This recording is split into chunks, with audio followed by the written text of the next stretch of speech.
美国的太空总署 NASA 宣布讲，坐波音新坐飞机要去国际太空站的2个太空任务，因本地是要执行8天的太空任务，即马因为新坐飞机出问题了，所以这2个太空人就爱伫太空站点8个月，等到明年的2月，才坐 SpaceX 的便车返来地球。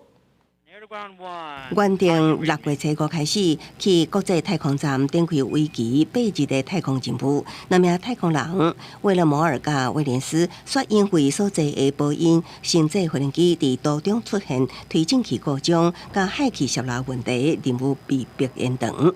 NASA 表示，这个技术问题使得星际飞行机无法度如期安全的将2名太空人送回地球，所以决定予伊以无人模式返来地球。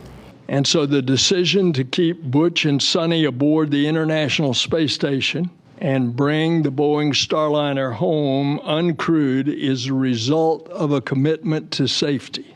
Our core value is safety, and it is our North Star. NASA 也决定，予2名太空人点到明年的2月，坐 SpaceX 的飞龙太空船返来地球。这也予因的太空任务为8日变作8个月。NASA 强调，这反映对安全的高度重视，也显示对波音飞行机的安全性已经失去信心。波音甲马斯克创办的 SpaceX 拢捌得到 NASA 的上亿美金合约，提供上级太空飞行服务。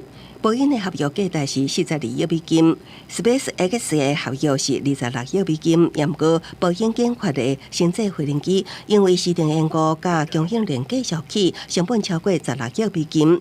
这座头一摆试着载人的任务，也都要靠竞争对手负责善后。